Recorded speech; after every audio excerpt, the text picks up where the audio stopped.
한자 이야기, 낱말 이야기 725번째 시간입니다. 이번 시간은 다비식이라는 낱말 한번 살펴보겠습니다. 우리 시청자분 한 분께서 다비식이라는 글자를 한번 살펴보자 이렇게 말씀을 주셔서 제가 불자는 아닙니다. 그래서 이 내용을 정확하게는 잘 모릅니다만 저는 한자로서 어떤 글자를 쓰고 무슨 뜻이냐 하는 것을 살펴보는 것으로 하겠습니다. 자, 다비식이다. 제가 인터넷을 보니 월주스님 연결식 및 다비식, 원래 아마 돌아가신 것 같은데 이것이 인터넷 같은데 제목으로 나왔더라. 그리고 또 보니 무소유 남기고 유명하신 법정스님의 다비식이 있었다. 그 예전 그때 기사가 되겠습니다. 그리고 또 그 전이죠.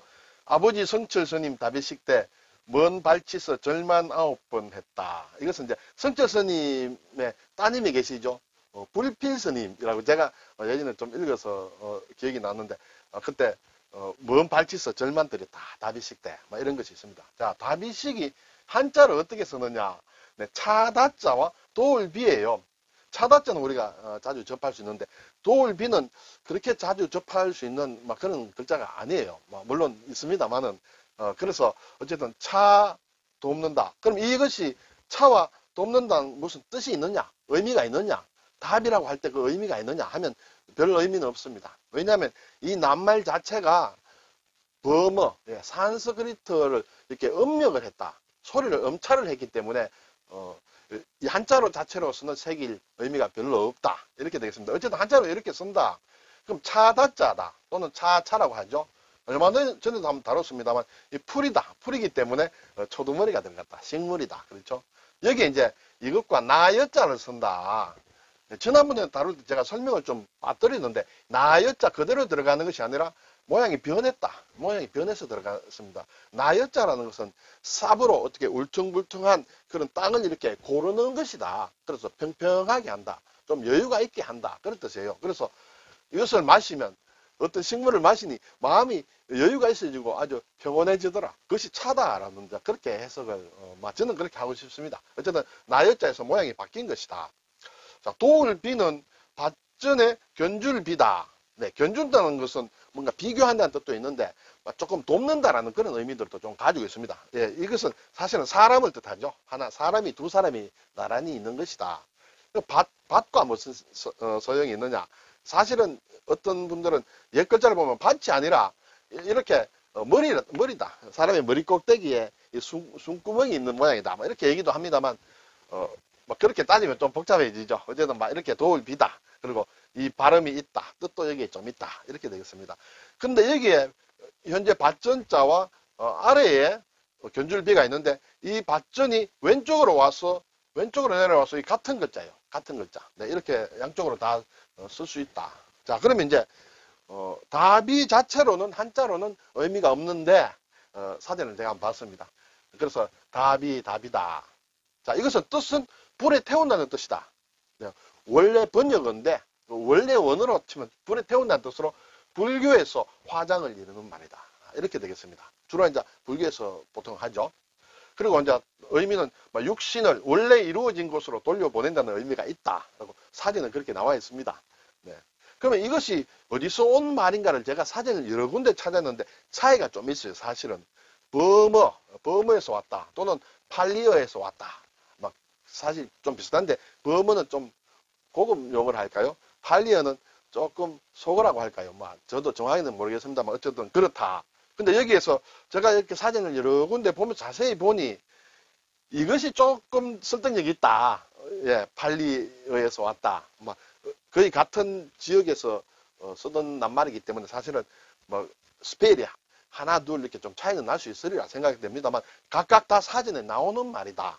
근데 이것의 뜻은 뭐냐면 화장을 한다, 사막을 한다, 소신을 한다, 몸을 불태운다는 그런 뜻이죠. 여기에서 온 것이다. 그래서 이것이 자페타라든지 또는 타피타라든지 이 발음이 비슷하지 않습니까? 그래서 한자를 음력한 것이다. 어쨌든 이러한 뜻이다. 불에 태운다는 그런 의미다. 이렇게 되겠습니다.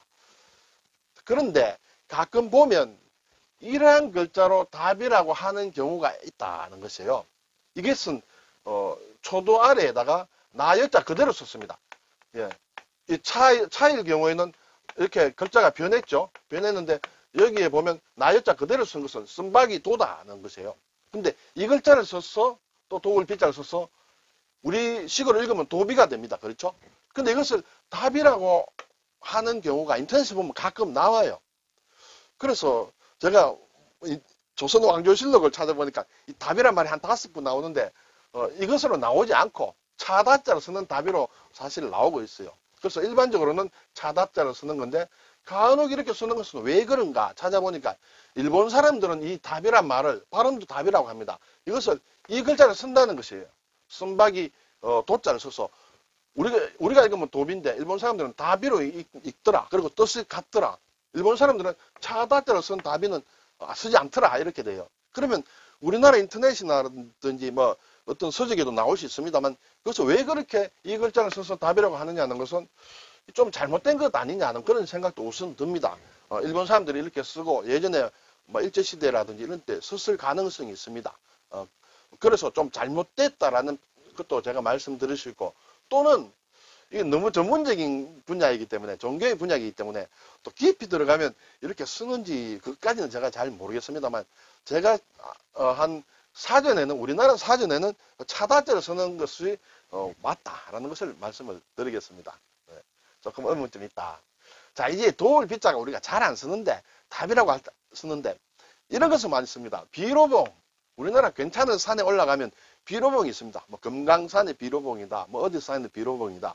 일반적으로 비로봉 할 때 이 비자 씁니다. 물론 이것을 쓰기도 하고 이것을 쓰기도 하는데 비로봉은 거의 최고의 높은 산을 주로 비로봉이라고 한다. 그럼 비로봉은 어디서 왔느냐?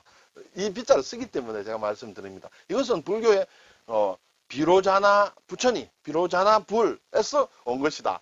이건 역시 뜻이 없다. 이것은 원래 이것도 음력이다. 범의 음력이다. 그렇기 때문에 한자 자체로는 뜻은 없다. 그렇지만 원래 원어로 보면 뜻은 있다. 지덕의 빛으로 온 세상을 두루 비춘다는 부처님이 비로자나불을 얘기한다. 여기에서 와서 비로봉이다. 그래서 이 비로 또는 비로자나라는 것의 뜻은 범우인데 태양이다 또는 빛이 난다. 그래서 가장 높은 것을 상징한다. 그래서 비로봉이라고 할 때는 이 비자를 쓴다. 이렇게 되겠습니다.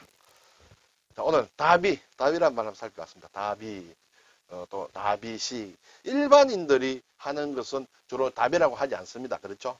화장이라고 한다. 근데 스님들 특별히 할 때는 답이라고 하고 그리고 제가 좀 읽어보니까 스님들이 뭐 대부분의 스님들이 이렇게 답이를 하지는 않는 것 같아요.